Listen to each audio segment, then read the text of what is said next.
Hey love, if you're here, I know that feeling. That nagging, anxious, confusing feeling of being stuck in a situationship. You're spending all this time, energy, and emotion on a man who seems to want you, but only on his terms. There's intimacy, there's connection, maybe you even meet his friends. But the label, the future, the security, crickets. You're left wondering, what are we? And he's expertly dodging the question. You're not crazy. You're not asking for too much. And you are absolutely not alone. Today, we're diving deep into the real psychological reasons why he keeps you in a situationship. And more importantly, I'm giving you a powerful, step-by-step playbook on how to flip the script and turn it into a real commitment. This isn't about games. This is about strategy, self-worth, and understanding the dynamics at play.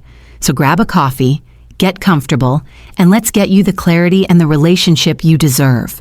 Let's first get brutally honest about the 5 real reasons he's keeping you in this limbo. Reason number 1, the cake theory. He wants to have his cake and eat it too.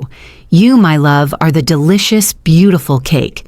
He gets all the benefits of a girlfriend, the emotional support, the physical intimacy, the fun dates, the ego boost, without any of the responsibilities. He doesn't have to plan a future, show up consistently for your family events, or be your true emotional rock during hard times. The situationship is a low-investment, high-reward scenario for him. His needs are being met, so why would he change the menu? Reason number 2, fear of loss versus fear of commitment. This is a big one. He might be terrified of losing you, but he's even more terrified of commitment. Commitment represents loss of freedom, fear of failure, fear of making the wrong choice. So he does this dance. He gives you just enough to keep you hooked, to keep you from walking away, but never enough to actually tie him down. He's managing his own anxiety by keeping you in a holding pattern. Reason number 3, you are the convenient option, harsh truth time. If you are always available, always understanding, always flexible with your needs to accommodate his inconsistency, you become convenient. Why would he promote you to girlfriend when you're already acting like one without the title? He doesn't have to work for it. The chase is over. The comfort is set. You've made it too easy for him to have the best of both worlds. Reason number 4, he's just not that into a future with you. Ouch, I know. But we have to consider it. Sometimes a situationship is a placeholder. You fulfill a current need, but in his mind, you don't fit the vision of his future wife or long-term partner. He may care for you deeply, even love you in a way, but he doesn't see forever with you. And instead of being honest and letting you go, he keeps you around because it feels good right now. And reason number 5, you have allowed the ambiguity. This is where we take our power back. The situationship persists because you have tolerated it. You haven't set a firm boundary or consequence. You've likely had the talk that went in circles, and then things went back to normal. By staying in the undefined space, you have silently agreed to his terms. He knows, on some level, that you will stick around even without commitment. Feel that? That mix of relief and frustration? Good. Knowing the why is your first power move.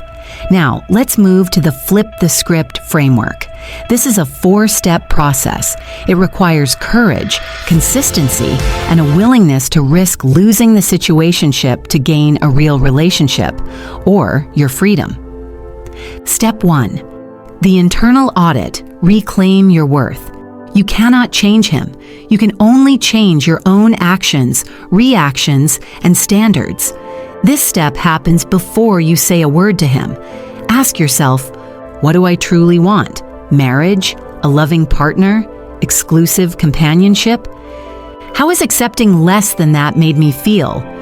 List the feelings. Anxious, insecure, resentful. What is my bottom line? What am I no longer willing to accept? You must get crystal clear that you are a woman who deserves a definitive, chosen, committed love. Not a maybe. Write this down. Your new mantra. I am not a placeholder. I am the priority. Step 2. The calm, clear, and non-negotiable communication. No more tearful, anxious, "what are we?" talks at midnight. You schedule a calm, in-person conversation. You use "I feel" statements, not "you always" accusations.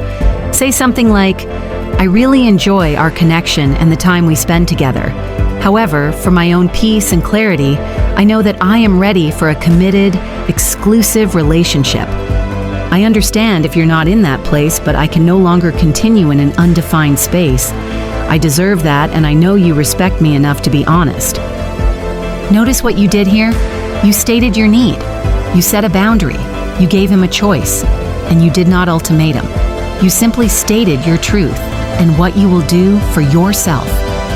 This is you leaving the ball in his court from a place of strength, not neediness. Step 3, the strategic pullback. Create space for his choice. This is the hardest but most crucial step. After that conversation, you must create real space. This is not a manipulative, silent treatment. This is you literally living your life according to your new standard. You stop being constantly available. You go on that trip with your girlfriends. You sign up for the class. You have a life that flourishes without him. If he texts with low effort, you respond warmly but briefly, and you don't chase.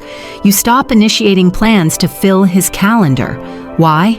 Because you are breaking the pattern of convenience. You are forcing the void to appear. Right now, he feels no urgency because you're always there. By pulling back, you make him experience what life is like without your presence. This is where he actually has to make a decision. Step 4, the graceful enforcement, accepting his answer. He will respond in one of 3 ways. Scenario A, he steps up. He realizes he could lose you, and he makes it clear he wants a committed relationship. Celebrate, but move cautiously. Watch for consistent, actionable change over time, not just promises. Scenario B, he hesitates or negotiates. He says things like, "I'm just not ready right now," or "Can't we just keep things as they are?" This is your answer. He is telling you clearly that his fear of commitment or his lack of certainty about you is greater than his fear of losing you. Your response?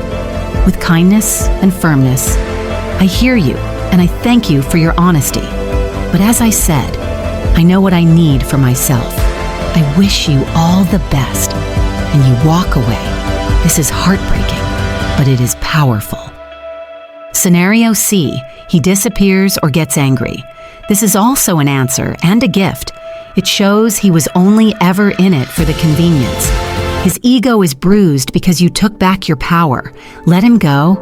He has freed you. Loving you, here is the ultimate truth. A man who sees your value does not need to be convinced of it. He will move mountains to make sure he doesn't lose you. The goal of this framework isn't to trick him into commitment. It's to align your outer world with your inner worth.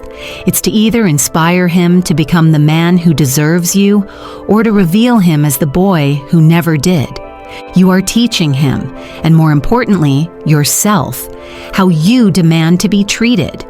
Whether this ends in a committed relationship or you walking away with your head held high, you win.